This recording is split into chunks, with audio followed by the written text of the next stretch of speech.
So hello everyone, this is Ashish Bajpai और आप मेरे साथ बच्चों सीख रहे हैं रियल नंबर। तो रियल नंबर में हम लोग एमसीक्यूज कर रहे थे। तो आई थिंक हम लोगों ने क्वेश्चन नंबर 1 से लेकर 22 तक कर लिए थे। तो अब जो बचे हुए क्वेश्चंस हैं उनको हम लोग फटाफट बच्चों कर लेते हैं, ठीक है। तो एक second, let me write the question. तो क्वेश्चन नंबर 23 जो है, that is the LCM and HCF of two rational numbers are equal. तो क्वेश्चन नंबर 22 में दिया है कि एलसीएम और एचसीएफ दो नंबर्स के बराबर हैं।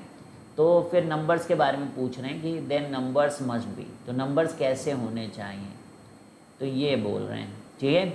तो पहला तो बोल रहे हैं कि भाई प्राइम होने चाहिए ऐसे नंबर्स जिनका एलसीएम और एचसीएफ बराबर होता है। दूसरा बोल रहे हैं को प्राइम होने चाहिए, ठीक है। और सी बोल रहे हैं भाई कंपोजिट होने चाहिए, ठीक है। और चौथा तो बोल रहे हैं कि इक्वल होने चाहिए ऐसे नंबर, ठीक है। अब हमें क्या पता बच्चों, एलसीएम एचसीएफ और नंबर से जो रिलेटेड कॉन्सेप्ट है वो ये है कि अगर एलसीएम एल है और एचसीएफ एच है और नंबर्स दो हैं तो उन दोनों नंबर्स का product that is A B should be equal to LCM into HCF. अब क्योंकि यहाँ पर एलसीएम और एचसीएफ बराबर है तो आई कैन से कि एलसीएम एचसीएफ को एक्स मान लीजिए आप, और नंबर्स को लेट सपोज कि वो ए है और बी है, ठीक है। कोई भी अलग अलग नंबर्स हैं, अभी हम लोगों ने मान लिया। तो see what is happening here कि एलसीएम और एचसीएफ अगर ये दोनों बराबर हैं तो इसका मतलब X square will be A into B, ठीक है। सो इसका मतलब कि एक्स स्क्वायर होना चाहिए and that should be equal to A into B, perfect. तो अब ये क्या है कि जो चीज़ यहाँ पे हर चीज़ का स्क्वायर बच्चों, तो ए एंड बी भी कैसे होने चाहिए। अब ये कब इक्वल हो, मतलब ये कब जो है आपका सेटिस्फाई हो सकता है। सोचिए कि इधर आपके पास एक्स स्क्वायर है और इधर ए इंटू बी है, तो एक पॉसिबिलिटी यहाँ पर है कि ए भी एक्स हो जाए और बी भी एक्स हो जाए, यानी कि दोनों अगर इक्वल हो जाएं तो एक्स स्क्वायर बराबर एक्स स्क्वायर हो सकता है, ठीक है। तो ऐसी सिचुएशन में हो सकता है कि हमारा जो है ये यानी कि इक्वल वाला चीज़ यहाँ पर फैंटास्टिक काम कर रहा है, ठीक है। अब देखिए, अब बाकी के ऑप्शंस के बारे में हम लोग सोचते हैं। अगर ही इज टेलिंग कि को प्राइम है तो को प्राइम तो मतलब does not make sense only, co-prime does not make sense only because when you're talking about कि the numbers are co-prime, that means कि उनका HCF 1 आ गया और LCM भी 1 आ गया, तो 1 into 1 तो फिर A into B कैसे मतलब 1 हो सकते हैं, ठीक है। तो फिर तो उन दोनों को ही 1 ही होना पड़ेगा, तभी ऐसे हो सकता है। तो क्लियर, तो को प्राइम अब आपका आंसर नहीं हो सकता बच्चों। और जब को प्राइम नहीं हो सकता तो सोचिए प्राइम नंबर्स का HCF भी 1 आएगा, तो ये भी नहीं हो सकता, तो ए बी नहीं हो सकता। And now we are only left with composite numbers. तो what does that make sense, composite तो होना ही होना है ना, चाहे एलसीएम एचसीएफ बराबर भी ना हो, और अगर एचसीएफ इक्वल नहीं है तो हमेशा ये दोनों नंबर्स कंपोजिट जो है होने ही है। अगर HCF is not equal to 1 so these numbers need to be composite. अगर वो को प्राइम नहीं है तो होंगे कंपोजिट, लेकिन उससे क्या ये हो जाएगा क्या कि एलसीएम और एचसीएफ है तो फिर क्या कंपोजिट लिखने से काम चल जाएगा, इक्वल लिखने से बच्चों काम चलेगा, तभी ये जो है आपकी रिलेशन सेटिस्फाई होगी, ठीक है। तो आप एग्जांपल्स देख के भी लिख सकते हैं। तो that is how you have to approach such questions, ठीक है। आप ध्यान भी रख सकते हैं इस बात को कि अगर एलसीएम और एचसीएफ इक्वल है तो the numbers need to be equal, ठीक है। बाकी आप इस तरीके से अगर आप गहन विचार करें इन नंबर्स का, तो अगर जैसे मान लीजिए हम लोगों ने ए ले लिया, बी ले लिया, सी ले लिया, ऐसे कुछ प्राइम नंबर्स ले लिया और उनके फैक्टराइजेशन हम लोगों ने ले लिया पी क्यू और आर। अब आप खुद सोचिए कि अगर एलसीएम भी सेम है और एचसीएफ भी सेम है तो मतलब कि मिनिमम मैक्सिमम सेम ही है दोनों नंबर्स में, इनकी जो पावर्स का मिनिमम एंड मैक्सिमम सेम है, ठीक है। तो अगर मिनिमम मैक्सिमम सेम है तो दोनों ही नंबर में वो सेम होना चाहिए। अब ऐसे आप देखिए, लॉजिक समझिए, जैसे मैंने कहा कि भाई जो है नंबर सेम होना है तो 2 आ रहा है, मान लीजिए 2 की पावर 3 आ रहा है उसमें, तो अगले में भी फिर 2 की पावर 3 आनी चाहिए, क्योंकि अगर कम किया आपने, जैसे 2 का स्क्वायर अगर उस नंबर के प्राइम फैक्टराइजेशन में आया तो एचसीएफ तो 2 का स्क्वायर फिर आपको लेना पड़ेगा कम वाला, लेकिन एलसीएम में आपको ज़्यादा वाला। अगर सेम लेना है तो ये और ये सेम ही होना चाहिए, हर केस में ये सेम होना चाहिए। तो अगर आपके प्राइम नंबर्स भी सेम हैं और उनकी पावर्स भी सेम है तो obviously the numbers needs to be equal. तो आई होप कि अगर ये लॉजिक समझ में आया तो आपको समझ में आ जाएगा कि अगर LCM is equal to HCF then the numbers must be equal. बाकी आप एलिमिनेट करके भी क्वेश्चंस को कर सकते हैं। तो let us move to question number 24 guys. तो क्वेश्चन बोल रहे हैं the sum of LCM and HCF of 2 numbers is 1260। तो यहाँ पे क्या कह रहे हैं, फिर से मैं पढ़ रहा हूँ, सम ऑफ एलसीएम। तो एलसीएम को मैं एल से डिनोट कर रहा हूँ, एचसीएफ को एस से। तो दे आर टेलिंग कि उनका जो सम है वो 1260 है, ठीक है। एंड एलसीएम जो है that is 900 more than their HCF. तो जो एलसीएम है दैट इज़ एच प्लस 900। तो बड़ा ही आसान हो गया ये तो, क्योंकि अब आप यहाँ पर एल की जगह रख दीजिए जाके, क्योंकि 2 इक्वेशन बन गई हैं तो आप एलसीएम एलसीएफ निकाल ही सकते हो। फिर क्या मुसीबत है इसको करने में, ठीक है। तो एच की वैल्यू कितनी आ गई बच्चों, यहाँ से 900 सब्ट्रैक्ट करोगे तो 360 आ गई। और ये कितना हो जाएगा, ठीक है, एक सेकेंड, एच प्लस 900 एल की जगह एक एच और भी तो है, देन यू विल हैव 1260। तो ये 2h इज इक्वल टू कितना मैंने बोला था अभी, 360। तो जो आपका एचसीएफ है दैट इज़ कमिंग एज 180। अब सोचिए अगर एचसीएफ आपका 180 है तो एलसीएम कितना हो जाएगा, 900 प्लस 180 दैट इज़ 1080, ठीक है।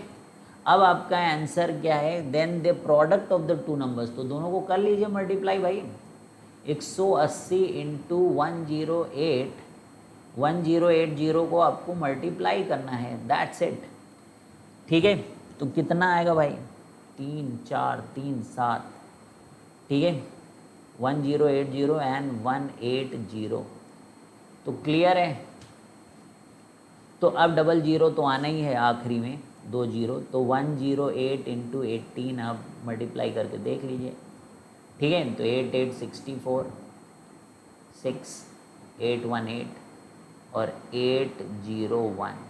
तो 4 4 1 9 19444 और 00। तो ये दिख ही रहा है अपने को ऑप्शन बी में, मुझे भी दिख रहा है, आपको भी दिख रहा है। तो डन डन डन। तो क्वेश्चन नंबर 24 इज डन, ठीक। तो let's move to question number 25। What they are telling, the remainder when the square of any prime integer greater than 3 is divided by 6 is, the remainder when the square of any prime number greater than 3 is divided by 3 is. Options दिए गए आपको 1, B है 3। और देखो जब इस तरीके से आपको अलग अलग ऑप्शन दिए हैं और नंबर बोल रहे हैं ग्रेटर दैन 3 है, greater than 3, prime number greater than 3 divided by 6 ये क्वेश्चन है, ठीक है।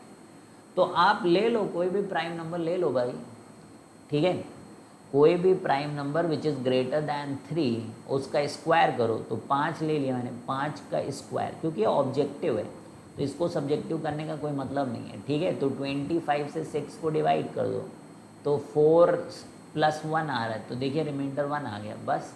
तो don't waste time in such questions. अगर आपको स्टेप्स नहीं लिखने हैं तो स्टेप्स नहीं लिखने हैं तो फिर इस तरीके के काम कर सकते हैं। अब देखिए यहाँ पे क्वेश्चन है, for some integer m every even integer is of the form. Very easy यार, हर इंटीजर को अगर m कोई इंटीजर है तो 2m लिख सकते हैं। I don't think we should discuss such questions also. 27 क्या बोल रहे हैं भाई, for some integer q every odd integer is of the form 2q + 1, ठीक है। आगे के लेक्चर्स देखिए बच्चों, इस बात को समझने के लिए यूक्लिड डिवीज़न में आपको ये बताया गया है कि आप अगर 2 से चेक करना चाहते हैं तो 2 ही टाइप के नंबर्स हो सकते हैं, या तो 2q + 0 या फिर 2q + 1। तो जब 0 मतलब आप 2 से डिवाइड कर रहे हैं और रिमाइंडर नहीं आ रहा है तो obviously that is going to be even. आप 2 से डिवाइड कर रहे हैं और रिमाइंडर 1 आ रहा है तो ऑब्वियसली दैट इज़ ऑड, ठीक है भाई, कोई दिक्कत। तो क्वेश्चन नंबर 28 देखते हैं हम लोग। इसमें कह रहे हैं n² - 1, n² - 1 is divisible by 8, divisible by 8, बहुत बढ़िया। इफ़ n इज, अब देखिए ये वही वाली बात हो गई ना फिर से, कि फिर से आप चाहो तो ऐसे क्वेश्चन को ऑप्शन से कर सकते हो। एक कोई भी इंटीजर वो कह रहे हैं 8 से डिवाइड करो मतलब वो 8 से डिविजिबल हो जाएगा, यही तो बोल रहे हैं, डिविजिबल बाय 8, कोई भी नंबर हो तो वो 8 से डिविजिबल हो जाएगा, चाहे कुछ भी रख लो आप, कोई नहीं बता रहे। तो बहुत ही सुंदर बात बता दी इन्होंने। तो अभी हम लोग चेक कर लेंगे इसको कि इनकी बात सच्चाई है कि ऐसे ही है, नाटक है बस। नेचुरल नंबर भी चेक कर लेंगे, हमें कोई परेशानी नहीं, ठीक है। सी क्या बोल रहे हैं, ऑड इंटीजर बोल रहे हैं, ऑड। अच्छा, ऑड और इवन में भी अपने को डिमार्केट करना है यहाँ पर। और डी जो है बोल रहे हैं इवन इंटीजर, तो बहुत ही सुंदर बात हो गई है भाई। अब मान लीजिए अगर इंटीजर, सारे इंटीजर हो रहे होते, ठीक है, तो फिर ऑड इंटीजर और इवन इंटीजर पूछने की ज़रूरत ही नहीं थी, ठीक है। और वही मेरे को लग रहा है कि नेचुरल नंबर भी पूछने की फिर कोई ज़रूरत नहीं होती, ठीक है। तो ऑड और इवन दे दिया है, तो उसमें फिर उसमें डिमार्केट, अगर दोनों ऑड और इवन हो गए बच्चों तो फिर ही हम आगे बढ़ेंगे। तो पहले हम इवन चेक कर लेते हैं। इवन सबसे पहले आया हमारे पास 2, तो 2 का स्क्वायर 4 और 4 - 1 is 3, 3 is not divisible by 1। तो अब इवन भी नहीं हो रहा है और नेचुरल भी है ये हमारा 2, तो ये भी गया और ये भी गया, क्योंकि सारे इंटीजर में 2 भी तो भाई इंटीजर है, वो क्यों नहीं 8 से डिवाइड हो रहा है। तो ये देखिए ऑड आ गया। अब हम चेक ही कर लेते हैं भाई, हमने कहा 3 रख के चेक कर लेते, तो 3 का स्क्वायर -1, वैसे चेक करने की जरूरत नहीं, जब 3 गलत हो गया तो ऑब्वियसली ये सही होगा। तो 9 - 1 is 8 and 8 is divisible by 8। और अब 5 भी रख के देख लो, 25 - 1 कितना 24, हाँ 8 से डिवाइड हो रहा है। तो क्लियर कट आपको समझ में आ गया कैसे करना है। इस तरीके के क्वेश्चंस में आपको बुद्धि नहीं लगानी है बिल्कुल भी, आप कोई भी ऑप्शन लेके कर सकते हैं बच्चों। अब क्वेश्चन नंबर 29 में डेसिमल एक्सपेंशन बच्चों, एक रेशनल नंबर का ये लोग पूछ रहे हैं। 33/2 square into 5 will terminate after, कितने डेसिमल्स के बाद टर्मिनेट होगा। तो उसके ऑप्शंस दिए हैं, ऑप्शन का यहाँ कोई मतलब नहीं। तो मैंने आपको क्या बताया था, 2 और 5 की पहले तो पावर होनी चाहिए सब, और जिसकी मैक्सिमम पावर होगी ना भाई वही उतने ही जो है टर्मिनेट होते हैं। तो 2 हो जाएगा भाई, option B is correct answer यहाँ पर, ठीक है। देख लीजिए आप बुक के अंदर। तो चलिए हम लोग क्वेश्चन नंबर 30 की तरफ बढ़ते हुए दोस्तों, यहाँ पे कह रहे हैं 2 positive integer A and B हैं, पॉजिटिव इंटीजर्स हैं बच्चों, और ए लिखा हुआ है x³ y² और बी लिखा हुआ है xy³। कल भी ऐसे क्वेश्चन थे, मतलब आपके आगे भी ऐसे क्वेश्चन दिए हुए हैं, तो आई डोंट थिंक कि कोई दिक्कत होनी चाहिए। xy प्राइम नंबर्स हैं, तो आपको SCF निकालना है a, b का, ठीक है। तो SCF निकालना है, तो क्या दिक्कत है भाई, इसी के नीचे b को लिख दो xy³, तो छोटी पावर ली जाती है, तो x की पावर 1 और क्यूब में छोटी पावर 1, y² और y³ में छोटी पावर 2, तो xy², तो xy² आपका ऑप्शन बी है बच्चों, ठीक है। डन है क्वेश्चन नंबर 30। तो let us move to question number 31, 31वें सवाल की तरफ बढ़ते हुए हम लोग। तो बोल रहे हैं least number that is divisible by all the numbers from 1 to 10। तो दिस इज गुड क्वेश्चन, तो मैं इसको लिख देता हूँ लीस्ट नंबर। तो इसको भी मैं बिल्कुल ऑब्जेक्टिव स्टाइल में करूँगा बच्चों। Least number that is divisible by 1 to 10 both inclusive is, तो A 10, B 100। तो ऐसा नंबर जिस नंबर को 1 से लेकर 10 तक सारी नंबर डिवाइड कर दे बच्चों, ये है। तो दैट इज़ LCM एक्चुअली, 1 से लेकर 10 तक के नंबर्स का वो LCM है। तो ठीक है भाई, जैसे इन्होंने कहा कि अब जैसे इन्होंने कहा कि 1 से लेकर 10 तक सब डिवाइड कर दें। अब इस 10 को देखिए भाई, 10 से तो डिवाइड हो जाएगा, लेकिन क्या तुम 3 से डिवाइड हो गए, तुम्हारा तो सम जो है 3 के बराबर आना चाहिए 3 से डिवाइड होने के लिए, तुम लायक नहीं हो। 1 + 0 यू आर 1, 3 से नहीं डिवाइड हो पाओगे। 100 तुम भी वैसे ही घनचक्कर हो। अच्छा 504 10 से ही नहीं होगा डिवाइड, 10 से डिवाइड होने वाले 0 से होने चाहिए, जबकि वहाँ पे लिखा हुआ है इंक्लूसिव, तो आखिरी में 0 होना है। तुम भी नहीं हो यार, तो फिर तुम ही हो आंसर हमारे 2520। आप चेक कर लीजिए, जैसे 3 से भी डिवाइड हो रहा होगा, 5 7 2 9। आप देख लिए 4 से भी डिवाइड हो रहा है, आखिरी 2 डिजिट जो है 20 है। अब 5 से भी डिवाइड हो रहा है क्योंकि 0 आ रहा है, 10 से भी डिवाइड हो रहा है, 9 से भी देख सकते हो आप, सब से डिवाइड होगा ये 2520। चाहो तो LCM निकाल लो एक से लेकर अंदर, लेकिन why to waste time when we can do the question like this, ठीक है। ऑब्जेक्टिव पूछ रहे हैं तो हम लोग उनको ऑब्जेक्टिव में जवाब देंगे भाई, बिना ज़्यादा ज्ञान लगाए, अपना ज्ञान रखे रहेंगे सब्जेक्टिव के लिए, ठीक है। तो चलिए, the largest number which divide 70 and 125, तो late me right this question, क्योंकि आई लाइक सच क्वेश्चन जहाँ पे ऑब्जेक्टिव अप्रोच लगती है, ठीक है। लार्ज, आई वांट कि आप सीखो ये सब। Largest number which divides 70 and 125, leaving reminders, और बाकी सब्जेक्टिव अप्रोच तो मैंने सब कितने सारे लेक्चर कर रखे हैं, आप सीख ही रहे, तो सीखा ही होगा आपने। लिविंग रिमाइंडर 5 एंड 8 रिस्पेक्टिव, कह रहे हैं ऐसा नंबर जो कि 70 को जब डिवाइड करता है तो 5 रिमाइंडर आए, 125 को डिवाइड करता है तो 8 रिमाइंडर आए, तो वो नंबर है, वो सबसे बड़ा नंबर, छोटा नहीं, सबसे बड़ा। तो बहुत ही बढ़िया, शानदार, देखते हैं कैसे होगा ये। डी 1765, 1700 क्या 50। अब देखिए, अगर 70 में रिमाइंडर 5 आ रहा है तो जो नंबर है वो 65 है एक्चुअली में, जो डिवाइड हो उसका उस नंबर से, ठीक है। क्योंकि कह रहे हैं कि वो ऐसा नंबर है जिसको 70 से डिवाइड करो तो 5 रिमाइंडर आए, तो एक्चुअली में 5 रिमाइंडर आए तो 5 घटा दो ना अगर उस नंबर से, तो वो डिवाइड हो जाएगा उस नंबर से। इसी तरीके से वो 88 से भी जो है रिमाइंडर देगा, तो 8 भी सब्ट्रैक्ट कर दिया करो आप, तो 117, तो ये दो नंबर को वो डिवाइड कर। अच्छा, मैं देखूँ तो ये 13 की टेबल है बच्चों, ये 13 की टेबल है, तो ये 13 5 जा 65 एंड 13 जो है 9 जा 117, तो वेरी नाइस। तो ये भाई साहब आप अगर देखें तो ये आपका 13 तो सही है, 13 से डिवाइड, ये सबको 13 का मल्टीपल होना चाहिए भाई, क्योंकि 13 से डिवाइड हो रहे हैं और डिवाइड करने के लिए हर एक नंबर से मतलब SCF होना है, तो कॉमन चीज़ तो होनी चाहिए, तो 13 भी बिल्कुल सटीक है। लेकिन क्या 65 हो सकता है? 65 होने के लिए इन दोनों नंबर्स को 5 से डिवाइड होना चाहिए, लेकिन इसमें तो आखिरी में 5 ही नहीं है बच्चों, तो ये गलत। ये भी देखिए यहाँ पे 5 आखिरी में आ रहा है बच्चों, तो 5 से डिवाइड होना चाहिए दोनों को, ये तो हो जाएगा, लेकिन ये नहीं हो रहा है। 0 का आने के लिए भी भाई 5 चाहिए, 0 आने के लिए भी 5 चाहिए, 5 2 10, या 10 से डिवाइड होने तो 10 तो होना चाहिए, तो बिल्कुल गलत है, बिल्कुल 13 इज़ द करेक्ट आंसर, ठीक है। तो समझ में आ गई बात। तो बढ़ेंगे बच्चों हम लोग क्वेश्चन नंबर 33 की तरफ। यहाँ पर द SCF, अच्छा हो तो गया यार, 13 कर तो नहीं, अच्छा अब आ रहा है द SCF ऑफ, अच्छा इसमें भी वही आए 65 एंड 117, तो वही मैंने कहा है, तो एकदम एक ही बात लग रही है। तो कह रहे हैं कि if the SCF of 65 and 117 is expressible in the form 65m minus 117, then the value of m is, तो इन दोनों का जो SCF है वो इस फॉर्म में लिखा जा रहा है।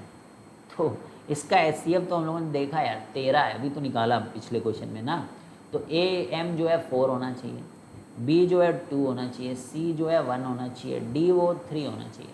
अब 13 आना चाहिए यार, मतलब ऐसी वैल्यू रखोगे 13 आ जाए, तो खुद ही सोचो आप, बहुत दूर थोड़ी नहीं जाना होगा, इतने बड़े बड़े नंबर, जितने बड़े नंबर डालोगे भाई उतना ये दूर चला जाएगा। अपने को पास रखना है, 13 लाना है, 13, तो भाई 4 बार रखेंगे तो बहुत ही गैप बन जाएगा, ठीक है। तो don't need to put such big numbers, 3 रखोगे तब भी गैप बहुत बन जाएगा, आप रख के देख सकते। 1 रखोगे तो निगेटिव आएगा भाई, तो ये 2 ही सटीक बैटर है, 2 रख के देख लो, 130 माइनस 117, देखिए 13 आया, 13, और वही अपना SCF है 65 और 117 का, बहुत सुंदर। चलिए क्वेश्चन नंबर 34 फिर से बोल रहे हैं कि decimal expansion of the rational number में कितने डेसिमल, वैसे तो यही क्वेश्चन आएगा एग्ज़ाम में, मैं बता दूं आप लोगों को, यही क्वेश्चन आने वाला है इसी टाइप का, मतलब कि आपसे पूछेंगे वो लोग कि डेसिमल एक्सपेंशन कितने डेसिमल्स के बाद जो है टर्मिनेट होगा, ये क्वेश्चन आने वाला बच्चों, पता है मुझे, ठीक है। तो ये 5 का क्यूब है दोस्तों, and this is I think 2, ठीक है, 125 इंटू 10 और फिर एक 5, ठीक है भाई, यही होगा। ऊपर तो ये ना तो 5 से डिवाइड हो रहा है और ना तो ये 2 से, क्योंकि इवन है नहीं कि 2 से डिवाइड हो, 5 से इसलिए नहीं हो रहा है, ना तो 5 दिख ही नहीं रहा है पीछे, या तो 0 होता है 5 तब तो कहते। तो अब आप खुद सोच लीजिए कि 1 4 5 8 7 में कटेगा नहीं, और 5 की पावर 4 इंटू 2 है, तो हमने कहा था बड़कू पावर को देख लेना, वही आपका आंसर हो जाएगा। तो option D is correct, option D is correct दोस्तों, ऑप्शन डी इज़ करेक्ट। तो बढ़िया, तो आखिरी क्वेश्चन की तरफ बढ़ते हुए बच्चों, क्वेश्चन नंबर 35 की तरफ हम लोग बढ़ते हुए, और हम लोग कल ही पॉलिनोमियल बच्चों शुरू कर देंगे। बस आप जो है देखते रहें, शेयर करते रहें और बच्चों को भी बताएं, ठीक है, कि MCQ क्वेश्चंस आ गए हैं और हो रहे हैं वो। तो 35 क्वेश्चन है, यूक्लिड डिवीजन लेमा स्टेट्स। तो ये तो यार यूक्लिड डिवीजन लेमा की बस केवल डिफिनीशन बोल रहे हैं, BQ + R। तो अपने को तो पता है ना, R शुड लाई बिटवीन 0 से मतलब B से छोटा एंड 0 से बड़ा, तो वो तो अपना C ऑप्शन दिया ही गया है, तो दैट इज़ करेक्ट। तो बच्चों इसी के साथ नमस्कार, और फिर कल मिलेंगे दोस्तों और पॉलिनोमियल्स के साथ। तो आप ज़रूर माई प्रेप बडी में मुझको ज्वाइन कर लें बच्चों, ठीक है, बहुत मज़ा आएगी वहाँ पर। अगर बहुत सारे लोग आप वहाँ पर ज्वाइन कर लेते हो तो we can have the live classes there also, ठीक है बच्चों। तो bye bye, have a great day, ठीक है, बढ़िया, इंजॉय करते रहें, खूब नंबर लाते रहें, मज़े करते रहें बच्चों, हैव अ नाइस डे।